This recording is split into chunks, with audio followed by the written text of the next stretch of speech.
দক্ষিণ চীন সাগরের মালিকানা নিয়ে বিরোধ বেশ বহুদিনের। একদিকে চীন এই সাগরের সাবিনা শোল, স্প্র্যাটলি দ্বীপপুঞ্জ এবং কাছাকাছি এলাকাগুলোকে নিজেদের সমুদ্র সীমার অন্তর্ভুক্ত বলে দাবি করছে। অপরদিকে সমুদ্র সীমার বিষয়ে ফিলিপিন্সের অবস্থানও অনড়। তাদের দাবি এই এলাকায় ফিলিপিন্সেরও অধিকার রয়েছে। এ বিষয়ে দুই দেশের বিরোধ ক্রমেই অবনতির দিকে গড়াচ্ছে। এমনকি ফিলিপিন্সের বিরুদ্ধে দক্ষিণ চীন সাগরে নিজেদের নৌযান বেআইনিভাবে নোঙর করার অভিযোগও এনেছে চীন।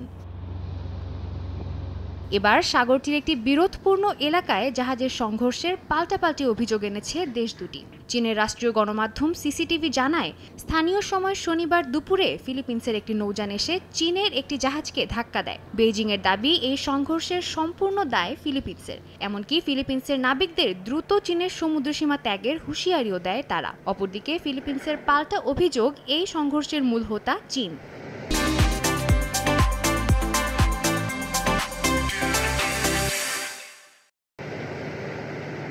এর আগেও অনেকবার ফিলিপিন্সকে চীনের সমুদ্র সীমায় প্রবেশের বিষয়ে হুঁশিয়ারি দিয়েছে দেশটি। এরপরও বারবার এই হুঁশিয়ারি অগ্রাহ্য করে চীনের সমুদ্র সীমায় নৌযান নোঙর করছে ফিলিপিন্স। এতে ক্রমেই দুই দেশের সম্পর্ক অবনতির দিকে যাচ্ছে। সাদিয়া তাসনিম, সময় সংবাদ।